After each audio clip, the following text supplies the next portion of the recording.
And welcome to another Abundant Retirement podcast with me, Tony Roberts. And as always, we appreciate each and every one of you out there either listening or catching this on a video podcast through all of the podcast outlets that we participate in. So we appreciate your time and for tuning us in. And as always, we hope that you can take some good golden nuggets away from today's show. With me, the other Tony of the group, but the man who is handling the control center in lovely downtown Minneapolis, Minnesota, Mr. Tony Shore himself. And other than us being two Tonys who are supporting pretty pitiful Minnesota Viking football franchises this year, life's pretty good. I can't complain. And Tony, and I'm a little caveat here, but we're leading into today's show. But the government is back to work. I mean, have you Woohoo! seen the difference? Have you seen the difference? Finally. I mean, the my life is just a new turn of events since the government reopened. I can't believe I was able to endure for 42 or 3 or 4 or 5 days, whatever it was. But you know Yeah, what? All 44, kidding aside, 45. Yeah. I know we give the government, a rash, that's for sure, and they probably deserve it in a lot of cases. But for Yes. government employees out there, man, working, not getting a paycheck, not working, not getting a paycheck, not knowing what, when, or where things were going to turn. That's some sleepless nights right there, man. And I'm glad that these these people who are supposedly working for us, called senators and Congress people, were able to get their heads out of their rear ends and get this thing opened back up so people can start living again. So anyway, Yeah. Yeah. that's where we are. 44 days was the exact count. And that's the longest by far in history. And the second longest was during Trump's first term, 35 days. Yeah. And just the partisan politics these days on both sides wanting to dig in, they got to do something about that. They need to change the rules so they can't just shut everything down for extended periods of time. And I think that might get done now. A lot of people are pretty upset about this last one. So, as they should be, especially if I was a federal employee, I'd be screaming from the rooftops at this point. But Yeah. at least it's And back open. That's the it's positive back news. open. And again, today's show, we're going to talk a little bit about the significance of getting it reopened. And a lot of people maybe had some questions and some what ifs about, well, this and this. Hopefully maybe we can address some of those concerns and put people's minds to ease to a certain degree about things that go on with the government getting back to work, and how that's going to affect not only their benefits and their pay, but also their pension and their retirement and different things like that. So yeah, hopefully it'll be a good, entertaining show for those of you out there who aren't federal employees. Please don't tune us out. Maybe there's some tidbits here that you can pick up on today that makes sense for you as well. But again, with the significance of the last week and getting the government back up and going, I thought today might be a good time to talk a little bit about, because we do a lot of work, Tony, as you know, with federal employees and their Sure. retirement planning. So, I think it might be a good idea to maybe hit on some highlights of what's going on with these workers going forward. Yeah. And especially, I know that you focus on what it means for maybe their retirement planning and how this affected that, or what the Yeah, reopening means for federal employees in general, and what it means for their retirement plans, right? right. So let's just jump into it, okay? Yeah. A couple of things. A couple of things. Number one, uh, your retirement benefits are not reduced or lost. So, again, a shutdown followed by a reopening does not reduce your earned pension benefits under your federal employee retirement plan. So, again, those things were not lost. They continued on. They weren't erased, and they don't have to restart or anything else like that. They continue on just as if you were there working, making a paycheck, and everything else like that. And then by law, once the government reopens, which it did last week, back pay is issued, and that pay period goes and counts toward your credible service, your high three salary, your TSP contributions, and again, those retirement calculations are not influenced at all by the shutdown or anything else like that. So, Tony, when you start looking at that, that's very, very important because again, a lot of people work for the federal government because of the retirement benefits. Yeah. They've got a great pension, and they've got great health insurance that the government still pays 72% of that health insurance tab even after employees go into retirement. So again, these are areas to where people are very aware of what their benefits are while they're working, but they're also aware how those benefits work once they retire, or at least we try to educate them on how those benefits work once they retire, because as we have found out with our federal employee workshops that we hold throughout the year, the federal government's got some great benefits. They just do a Yeah. very, very poor job of communicating those to their workers. And And administrating them. Yeah, yeah, the yeah, administering, the explanation, the maintaining, the communication is hard. Getting a hold of somebody that can help you, explaining the benefits to the employees so they can take advantage of what's there. What's there is great. yeah, It's figuring it out that's tricky, and the government that's the one thing they're really bad at.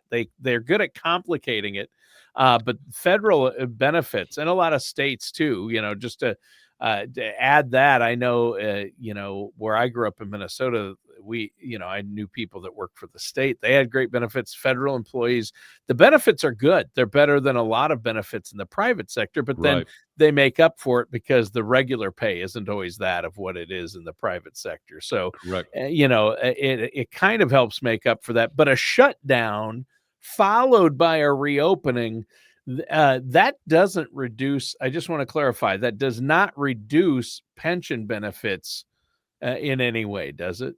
That that No. is that is exactly. It's an Okay. exact correct statement. Okay. It when it comes to their pension benefits and their time and everything else like it's just the government never shut down. They never were put on furlough or whatever the case might have been. Yeah.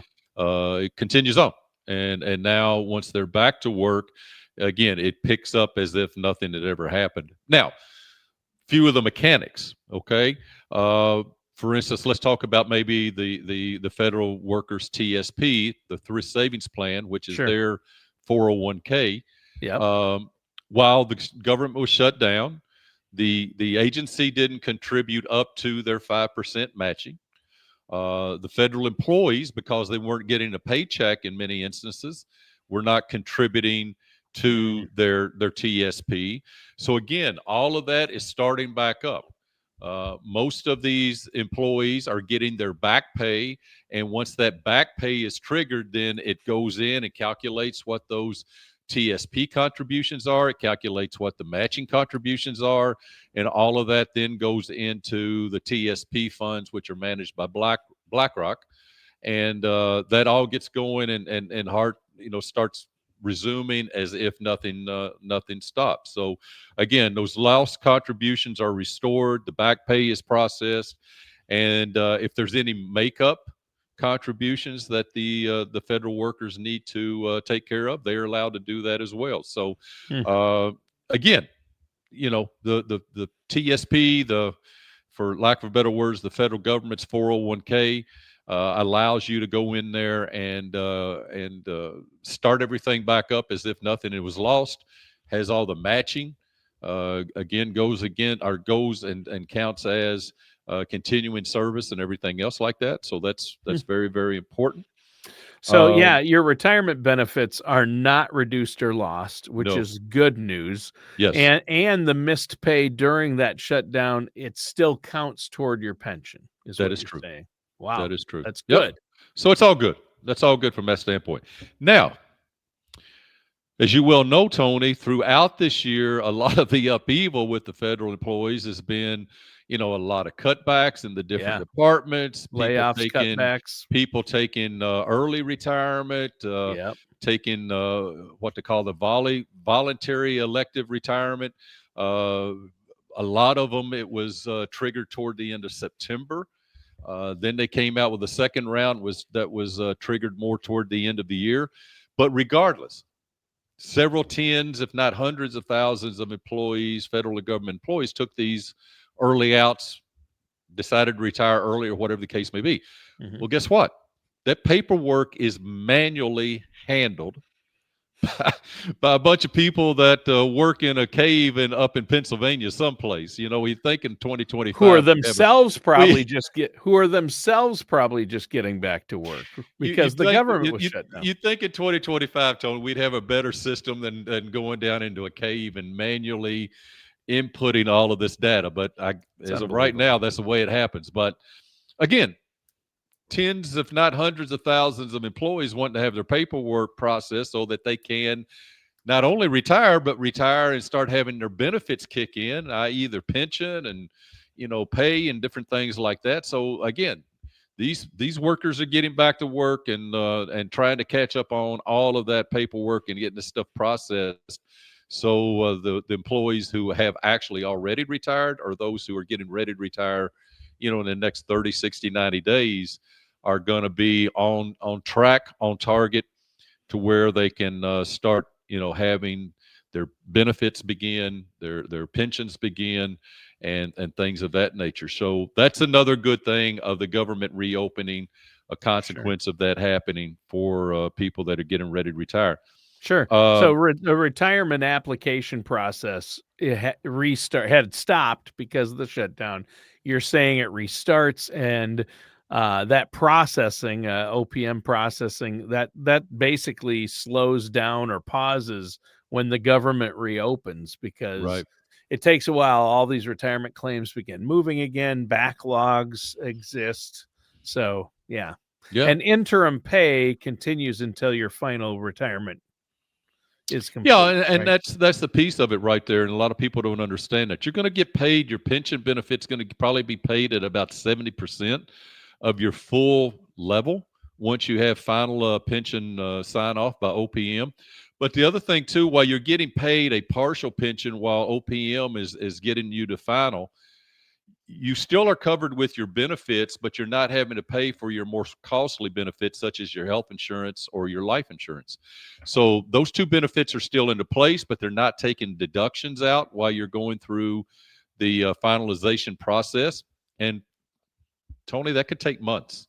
So again, being able to have yourself able to cash flow yourself somewhat is very important. But again, when OPM gets to final phase, they will come in and say, hey, look, Mr. or Mrs. Federal Employee, here's what we didn't pay you and we owe you. Here's what we didn't deduct out of your paycheck that you owe us. They'll come to a reckoning and decide who owes who money. They'll get that thing taken care of. And then going forward, you get your full pension, less taxes and benefits going forward. So that's how it works.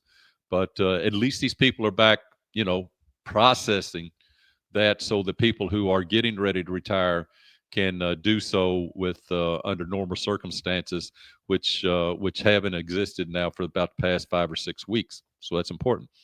A lot of people thought maybe because the government was shut down, because you weren't getting a paycheck, you might not be covered under your benefits. That was not the case. Your FEHB, which is the federal government's health insurance, was still active, was still had the ability to be used by federal employees. So again, if we were in an emergency from a wreck or an accident or whatever the case may be, or if we had a scheduled surgery because of a health issue or whatever the case may be, those things still proceeded even though the government was experienced the shutdown. So the health insurance and everything was there for people to utilize, even if they may not were paying for it through payroll deduction and things of that nature. Uh, Sick leave, which you are awarded, Yep. sick leave each and every paycheck. Again, continues to accrue. It goes back. It looks and says, "Hey, look, what did we not add into the sick leave account that we should have while missed paychecks?" And again, when they make up those back pays, they're going to go in and catch up the sick leave and everything else like that. So again, you're not going to lose any of the sick leave or any of your annual leave due to the shutdown, and it's important because I've seen some people with some significant hours of sick leave and or their annual leave, again, your sick leave is going to add to your overall pension time, and your annual leave is just going to be a cash out once you effectively are retired and no longer considered an active employee. So again, those things are cool. Yeah. um, and again, Tony, I was having a conversation with a gentleman today, and he's back actively at work, but now again we're starting to have those conversations again of saying, hey, look, when are you expecting to retire? Can I retire? What's the numbers going to look like? So again, we're able to sort of get back into the realm of the formal retirement planning on their behalf to see, if and when they decide to retire, if they're still going to be able to maintain a lifestyle that they become accustomed to, make sure they don't go broke over the next 10, 20, 30, 40 years in retirement, Right. and and see what things are going to look like. And we've been very fortunate that we've got we live in a day and age now to where we've got software that can go out and model 20, 30, 40 year uh, experiences to see where people are, and model it from a very conservative growth standpoint, so that if we can make it happen at 4 to 5% growth, then we feel pretty confident that then when it hits the streets and starts, making what our regular returns have a tendency to be year over year, that they're going to be in good shape. And so Sure. again, it allows us to start doing these modeling Yeah. again, and I think that's Well, important. Well, I think, Tony, that is important, and it sounds like the government shutdown was probably spurred people to start thinking about retirement, being off of work for 44 days. They're probably looking at, hey, when should I retire? Am I set to retire? Thinking about their benefits, thinking about their future. Right. I bet it's a real wake up call for a lot of people, or eye opening as far as retirement planning is concerned. Yeah. Well, it's not only that, Tony, but I think what the other big adjustment was, or maybe an eye-opening situation of how dependent were a lot of people on that paycheck every 2 weeks, and by missing one or two or three or four of them, what did it do to them? So again, I think people maybe need to step back and re-examine Hmm. and make sure, hey, do you have an emergency savings account? And if you do, is there an adequate amount of money in there so that if this thing happens again? I heard something the other day, Tony, that I think in the first 3 weeks of the government shutdown, $360 million were taken out of TSP. Oh, I terrible. mean, so that tells me that people are out of money and they're having to go to their retirement savings to pull monies just to be able to live on. Yeah. And a little caveat out there for a lot of people that don't know. If you take a loan out of your TSP, you get to pay taxes on that money twice when you put it back in. So just it's not the best place to go get money if you start to run thin. But again, Tony, a lot of times people's retirement plan is the only place they do have money if something happens to that cash flow week in and week out. So again, I would probably encourage people that if they didn't have an adequate amount of money in emergency savings for this past time, you might want to start working on that a little bit more diligently going forward. You may want to put more back into your TSP. You may want to say, hey, look, if I'm going to make this thing happen sooner than later, then I'm going to need to have a bigger number. And the way to get a bigger number is putting more back into your retirement plan. And again, with the tax rates that we have today, I would highly encourage you to look and look very, uh, you know, hard at the Roth option versus the traditional option. Because if I'm going to pay tax, you may as well pay tax under a low structure instead of a high structure. So look at that. And again, I think everybody might have to take a step back and say, hey, look, am I still on track to retire mid-year next year, the year after, or whenever that case may be, because of what just happened. And I don't know, Tony, maybe this 44 days gave people a little taste of what retirement might actually be without having to work. Some people might have liked it. Some people might have said, you know what, maybe I want to go back to work. Yeah. Maybe Yeah. this retirement thing's not all it's cut out to be. So, Yeah. those are just some things you got to think about, Tony. Yeah, for sure. Yeah, I was at a retirement party for the CEO of the company my wife works for, and he got up and told the story. He goes, retirement, there's good and bad, and you got to have a plan, because he said, I got my first glimpse of what an issue might be when I retire. When a couple of months ago, I've been winding down, and I actually found myself with, like, wow, I've been moving things over to the new CEO's desk. He's busier, but I'm not as busy. I used to work 10-hour days. Now I could leave at 2 o'clock today, so I left at 2 and went home. My wife still works long, full days, and she walked in the door at 5:30, quarter to 6. I'm there sitting in my easy chair in my underwear with a bag of chips and the TV remote, watching news. And she opens the door, stops when she sees me, stands there and stares, doesn't smile, doesn't frown, just stares, shakes her head and but he goes, I knew I was in trouble, because she looked at me too long. It was about 10 seconds too long, that she normally would have just looked or said hi and walked away, but she just stared for a little too long, then didn't say hi, walked right into the bedroom to put her things down and get Yeah. changed. And I knew right then, I thought, I Yeah. made a mistake here. Yeah. And if this is what retirement's going to look like, I better get a new plan real quick. I Yeah. better get a new He plan he real got the quick. look and the long stare. He said, it's just a little bit too long. I knew I was in trouble. Oh my So gosh. yeah, sometimes retirement can be too much of a good thing. You got to have a plan, and you got to work with a financial advisor, especially these federal Yeah. employees, to sort all this out, Yeah. because the government, regular benefits in the private sector are complicated enough these days. But and so regardless, you need a financial advisor no matter where you work. But federal employees, it's a specialized kind of pain figuring it all out. So And too, Tony, the other thing about it too is this, and this is something that I try not to take for granted.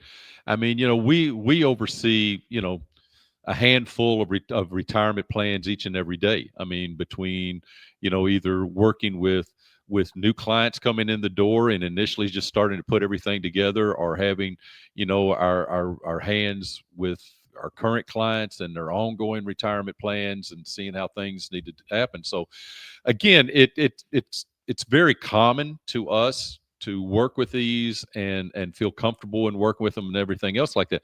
But I sometimes have to remind myself that each time a person is getting ready to retire, this is possibly their one and only shot that they've got to get this thing right. right. And it puts a great amount of responsibility on us to make sure that, number one, we help them get it right, so they don't mess up. And there are some booby traps out there if you're not Sure. careful. Yeah. So again, we help them to get it right, and then we help to also maintain that they keep it right. And those are some things that are very important in the whole planning process. And just like going to a specialist physician for a situation where it might be with a heart or whatever the case may be, we're the specialists when it comes to retirement planning, and again, especially in this federal realm, because we know how their pensions work, we know how their TSP works, we know how everything is put together and how it's supposed to work. But if you're facing it for the first time, it can be overwhelming. Yeah. And a lot of times when people get overwhelmed, they'll have a tendency to maybe not make the best decisions in the world. Make And emotional and decisions or yeah, mistakes that could be and Tony, costly. these decisions you make with the federal government are they're irrevocable. So whatever check mark you put down, you're going to have to live with it, and some of them aren't very well. So Yeah. again, uh, we try to make sure to give our people some peace of mind and the faith to know that what we're doing is not only in their best interest today, but it's in their best interest for down the road, many years. Yep. And then that's what we try to do. So Yeah. we enjoy it. We have a lot of fun with it, but it is a huge responsibility. There's no doubt about that. Yeah. Well, and I know that you love what you do, and you and the team there at Roberts and Associates have been doing this for a long time, helping people with this. So, for our listeners out there and our viewers, I know you offer a no charge, no obligation consultation. How Yeah. can they get a hold of you to set that up? You know what, Tony? There's numerous different ways. For those that like email, you can go out to info@abundantretirementplanning.com. Again, info@abundantretirementplanning.com. You can go to our website, arobertsassociates.com. Arobertsassociates.com has all of our different contacts areas right there that you can use. Call us toll free, 888-955-3665. Again, 888-955-3665. Or my personal text to my desktop here at the office, 502-632-3339. Again, 502-632-3339. Drop me a text. Say, Tony, I heard you on your podcast. I'd like to maybe get together and start having a conversation. Had a gentleman come in last week, 79-year-old, been working since he was 6. And he said, Tony, I'm getting ready to retire at the beginning of the year. And he said, I just need some help making sure I've got this thing put together right. So you never know who you're going to run into. And That's for the awesome. most part, they're always great people. Yeah. Yeah. I know you love it. Love talking with people, answering the questions about this, getting them on the right path. I appreciate it, Tony. And listeners and viewers, thanks for tuning in. That does it for today's episode of Abundant Retirement with our host, Tony Roberts.